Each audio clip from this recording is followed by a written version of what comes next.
the 1991 Five Pence Coin. This little piece of currency has more to it than meets the eye. So let's dive right in and explore its history and value. Here it is, the 1991 Five Pence Coin. Before we discuss its value, let's take a journey back in time and uncover the history behind this fascinating piece. Released as part of the British Decimal Coin series, the 1991 Five Pence Coin holds a special place in numismatic history.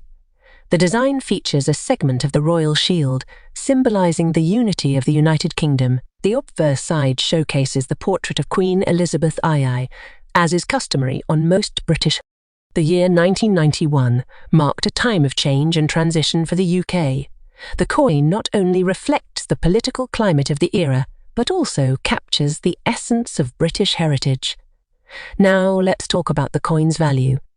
Determining the value of a coin involves considering various factors such as its rarity, condition, and demand in the collector's market. The 1991 Five Pence Coin is no exception. In general, coins from the early 90s may not be as rare as older counterparts, but their condition plays a crucial role in determining their value. If you happen to have a 1991 Five Pence Coin in pristine condition, its value in the collector's market could be higher than you might expect.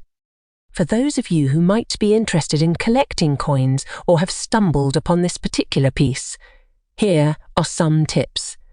First, always handle coins with care to preserve their condition. Second, consider consulting with professional appraisers or using online resources to get an estimate of your coin's value. Remember, the value of a coin can fluctuate based on market trends and collector demand. Keep an eye on auctions and sales to stay informed about the current market value. And there you have it, a brief exploration of the history and value of the 1991 Five Pence Coin. If you enjoyed this video, don't forget to hit the like button, subscribe to our channel for more coin-related content, and share your thoughts and experiences in the comments below. Until next time, happy collecting!